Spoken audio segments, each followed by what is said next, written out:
নরক কি পৃথিবীর কেন্দ্রস্থলের একটি উষ্ণ স্থান? ঠিক এই মুহূর্তে কি সেখানে লক্ষ লক্ষ লোক যাতনা ভোগ করছে? একজন প্রেমময় ঈশ্বর কি নরকে লোকদের লক্ষ লক্ষ বছর যাবৎ নির্যাতন করবেন?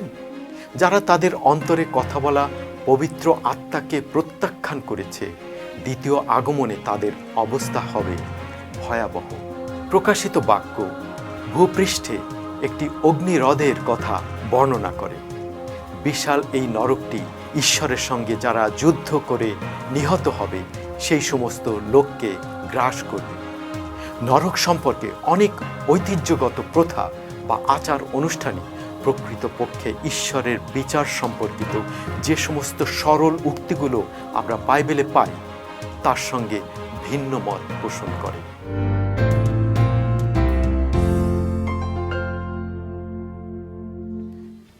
প্রিয় শ্রোতা, আশার প্রকাশিত বাক্য অনুষ্ঠানে স্বাগতম জানাই। ধারাবাহিক এই অনুষ্ঠানে প্রকাশিত বাক্যের সবচেয়ে বড় বিষয়গুলো নিয়ে আমরা আলোচনা শুনে থাকি। এই অনুষ্ঠানটি আপনি যেভাবে নিয়মিত শুনে আসছেন তাতে আমি নিশ্চিত আপনি অনেক অনেক নতুন নতুন তথ্য এবং অনেক আশ্চর্য আশ্চর্য ঘটনা জানতে পারছেন এবং নিজেকে ভিন্নভাবে আবিষ্কার করছেন, এবং এর ফলে আপনার চিন্তার দ্বার আরও উন্মুক্ত হচ্ছে এবং প্রভুর পরিকল্পনা আপনার কাছে পরিষ্কার হচ্ছে। আমরা প্রকাশিত বাক্যে বর্ণিত শেষকাল সম্পর্কিত ভবিষ্যৎবাণীগুলো নিয়ে নিয়মিত আলোচনা শুনে আসছি। আর আপনি নিশ্চয়ই ইতোমধ্যে জেনেছেন যে প্রকাশিত বাক্য হল পাক কিতাব, বাইবেলের একেবারে শেষ পুস্তক, যা পাক রুহুর প্রেরণায় ঈসা মসির একজন প্রিয় সাহাবী বা শিষ্য যোহন লিখেছেন। প্রিয় শ্রোতা, আজ আমরা প্রকাশিত বাক্যের অগ্নিহ্রদ বা নরক অথবা দোজখ নিয়ে আলোচনা শুরু করব। চলুন তাহলে আলোচনা শুরু করা যাক।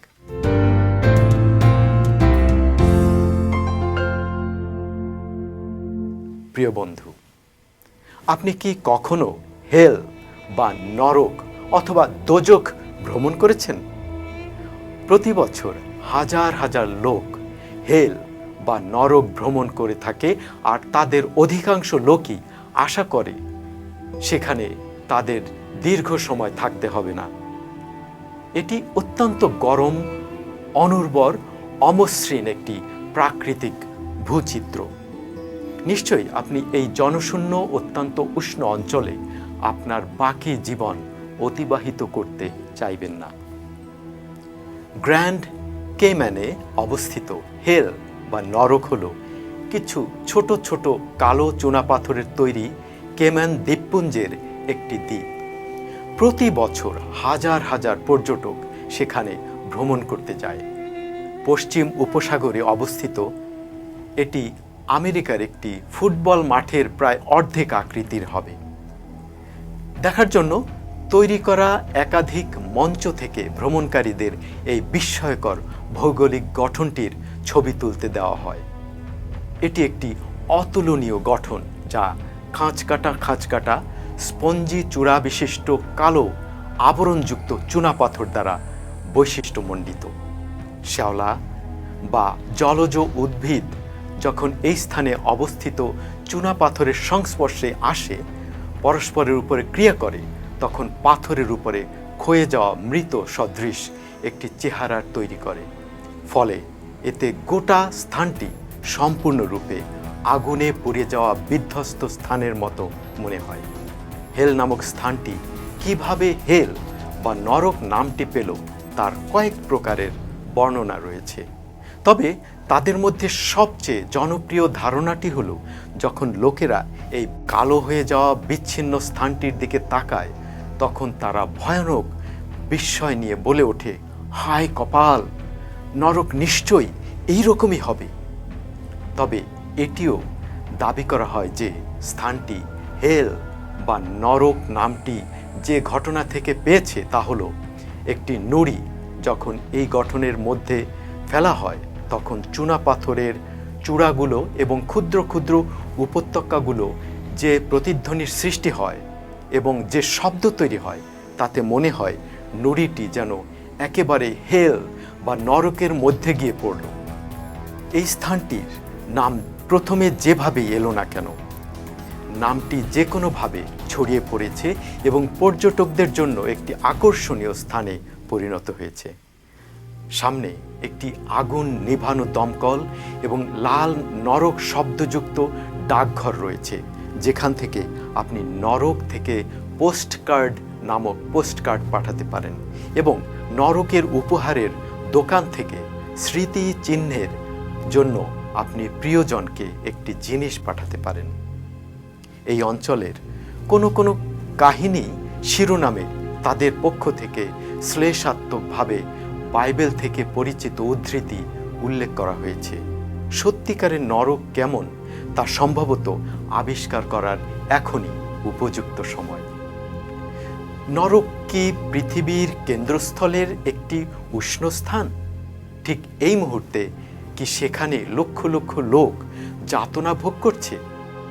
একজন প্রেমময় ঈশ্বর কি নরকে লোকদের লক্ষ লক্ষ বছর যাবৎ নির্যাতন করবেন? আসুন আমরা দেখি প্রকৃতপক্ষে নরক সম্পর্কে বাইবেল কি বলে এবং আমরা এমন কিছু একটা আবিষ্কার করব যা কেইমান দ্বীপপুঞ্জের নরক নামক একটি নির্জন স্থান অপেক্ষা অধিক বিস্ময়কর। আমাদের আজকের আলোচনায় আমরা যখন এই বিষয়টি নিয়ে কথা বলবো, তখন বিশেষভাবে আমাদের সেই মূল সুরটিকে স্মরণ করব, আর সেটি হলো, এটি যদি বাইবেলে লেখা থাকে তবে আমি বিশ্বাস করি। এটি যদি বাইবেলের সঙ্গে একমত না হয় তবে এটি আমার জন্য নয়। প্রিয় বন্ধু, নরক সম্পর্কে অনেক ঐতিহ্যগত প্রথা বা আচার অনুষ্ঠানই প্রকৃতপক্ষে ঈশ্বরের বিচার সম্পর্কিত যে সমস্ত সরল উক্তিগুলো আমরা বাইবেলে পাই তার সঙ্গে ভিন্ন মত পোষণ করে। প্রকাশিত বাক্য ভূপৃষ্ঠে একটি অগ্নিহ্রদের কথা বর্ণনা করে। বিশাল এই নরকটি ঈশ্বরের সঙ্গে যারা যুদ্ধ করে নিহত হবে সেই সমস্ত লোককে গ্রাস করবে। এখানে সহস্রাব্দ শেষে যারা শয়তান দ্বারা পরিচালিত হবে, ঈশ্বরের নগরীকে দখল করার চেষ্টা করে তারা কিভাবে ধ্বংস হবে সেই সম্পর্কে বর্ণনা করে। প্রকাশিত বাক্য 20 অধ্যায় 9 পদ বলে, তাহারা পৃথিবীর বিস্তার দিয়া আসিয়া পবিত্রগণের শিবির এবং প্রিয় নগরটি ঘেরিল।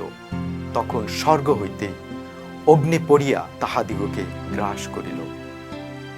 সহস্রাব্দ সম্পর্কিত আমাদের আগের আলোচনায় আমরা জেনেছি যে যীশু খ্রিস্ট যখন পৃথিবীতে ফিরে আসবেন, তখন যারা তাদের জীবদ্দশায় তার জন্য জীবন উৎসর্গ করেন সেই মৃত ধার্মিকদের তিনি পুনরুত্থিত করেন।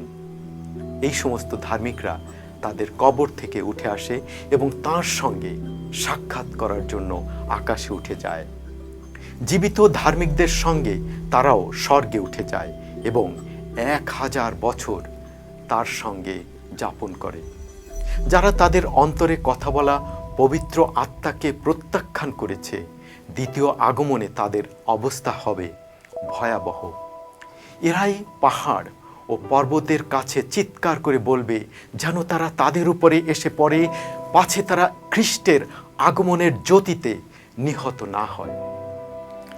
1000 বছর ব্যাপী পৃথিবীর সমস্ত মানুষ মারা গিয়ে জনশূন্য হয়ে পড়ে এবং সম্পূর্ণ সহস্র বছর ব্যাপী শয়তান এবং তার দুষ্ট দূতেরা তখনও আবদ্ধ থাকবে। প্রিয় শ্রোতা, এতক্ষণ আমরা প্রকাশিত বাক্যে বর্ণিত নরক বা দোজখ সম্পর্কে শুনছিলাম। আজ আমরা নরক বা দোজখ সম্পর্কে সামান্য একটু ধারণা পেলাম। আমরা জানলাম সহস্র বা 1000 বছর সাধুরা বা ধার্মিকরা স্বর্গে ঈশ্বরের সঙ্গে থাকবে এবং তারপর স্বর্গ থেকে নূতন জেরুজালেম নেমে আসবে।